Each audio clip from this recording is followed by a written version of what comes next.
Hello guys, and welcome to my channel. I am back on the soapbox. Delise Collins, author, coach, entrepreneur.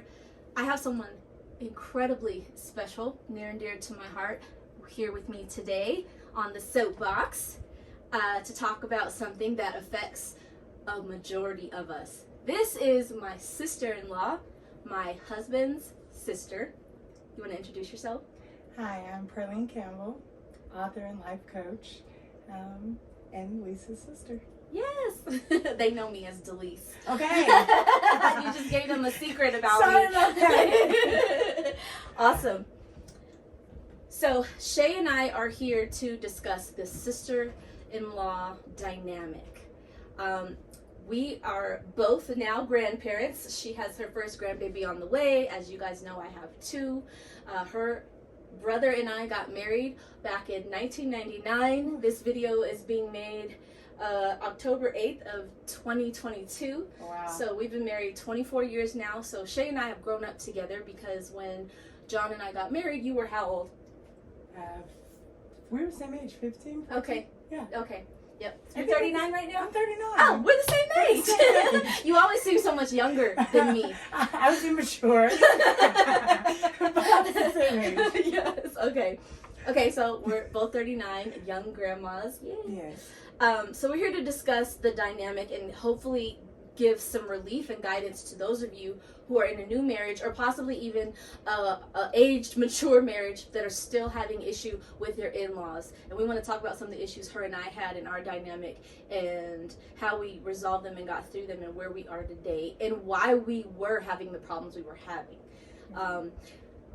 Let's see. Where do I start? This is we've been together, so 24 years together, 26 years. So you and I have 26 years of history. Right. Because we were 14 when we came into each other's lives. I guess I could start with the first time you and I saw each other. You won't remember this. I'm going to tell you. So I had been watching, this sounds stalkerish, but I had been watching my future husband from a distance at church. We grew up in the same church. Shout out to Heritage Christian Center.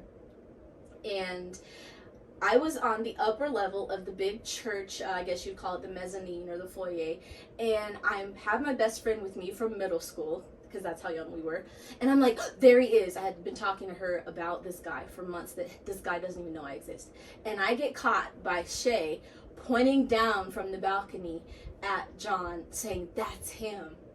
He's the one. Like, he's awesome. I didn't know at that point if he was going to be my future husband, but I knew there was something about him that I was very, magnetized towards. So anyway, Shay looks up and catches me pointing at him, and is like, hey, that girl's pointing at you, and he looks up at me. Do you remember that? No? Yeah. I read it in the book. Yeah. Did you don't remember? No. Wow, yeah. Yeah, I remember you going, hey, and you did this, and I read your lips. Like, that girl's pointing at you, like she's interested, and he stops and looks up. And a cousin was with you guys, and he stops and looks up. It was Jocko. Hey, Jocko. Jakeem. And they both look up. They have a little conversation between them two, which I reveal in the book what the conversation is because it was really funny to me. And then he proceeds to come up the stairs, but he tried to get me to come down the stairs first. He was like this. And I had been raised as a lion. No, I should say as a tiger. And so my response was, you walk up them stairs to me. you're not about to do this. And I just beck and call, come down the stairs. So that's whole marriage dynamic thing. We're both tigresses. This is how we met. This is how we met. And after we got married, things got really complicated even before marriage because John and I were really close for 2 years before we actually tied the knot at 16. And Shay was there a lot of the time, throwing in little bombs, picking at me, getting really irritated with me. She couldn't stand me, to be honest. But I'm going to let her talk about it and why we now have come to the conclusion as to why she couldn't stand me and why I hated being around her. Well, I think it's a lot of things. So me and my brother are 11 months apart. And so before Lisa came into the picture, it was basically me and John, and we were really close. And then here comes this girl, and who does she think she is?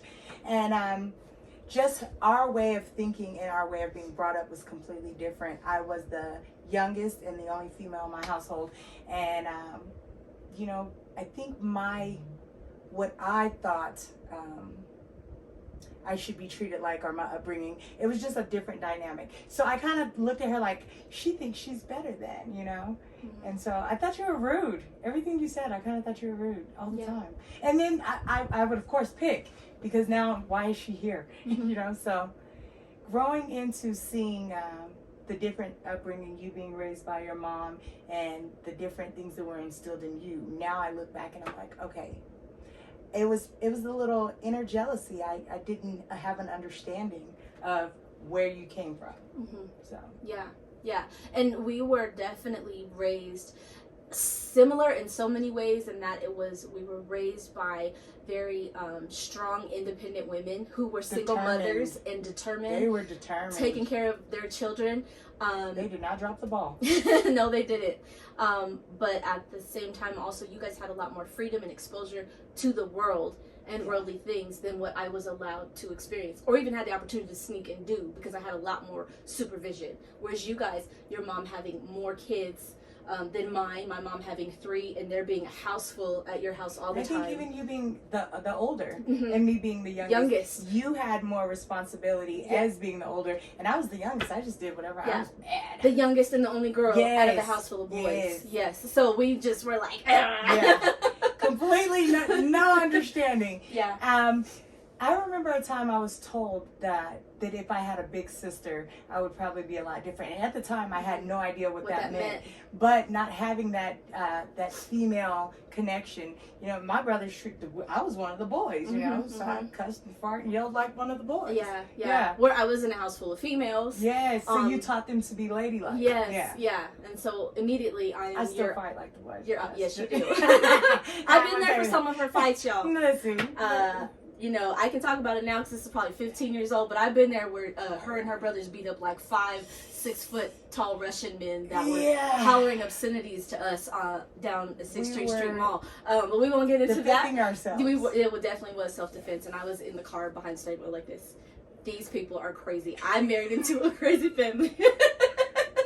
But I felt very safe, and I always have. And that was a part of my attraction to my husband in the first place. Because I could see that he was not the preppy, square man that my mother tended to be attracted to and would have liked to see me get married to. So I was being defiant, but also felt like I was making a more wise decision and choosing someone a little more rough around the edges, more exposed to the world, more strength, because I felt safe with him before I even knew him, because I could see how strong he was from a distance. And part of that might be because I saw him beat some people up in church, but you know, that's another video. That's another video. Maybe. Oh man, the reasons we're attracted to men, right? Yes. Yeah, you need some balance in there because you want to be in a safe relationship, but not in an abusive one. So. Correct. Yeah.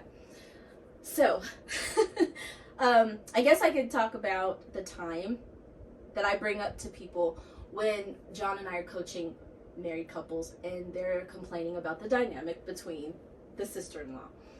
And the argument is always, I have my new wife in my life, but my sister can't stand her, and I don't know what to do because this is my family, but now this is my wife.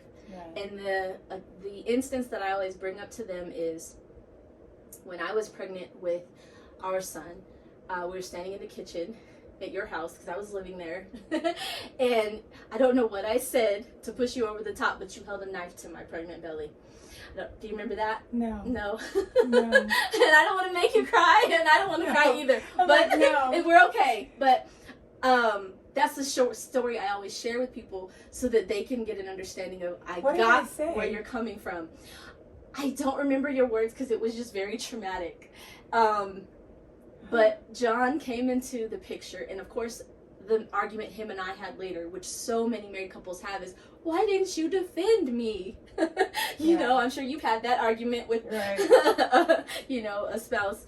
So he said, because had I really thought your life was in danger, I would have had to make the decision to choose you over my sister, which I would have done because I understand the order of things. Right. But I felt like in that scenario, you had a lesson to learn. I was probably threatening you. Lisa had a smart mouth growing up, so I was probably telling her, "Don't make me hurt you." I don't know why I held it to the baby, Yeah. but I was probably Jaden, Auntie Shay loves you. I love you, baby.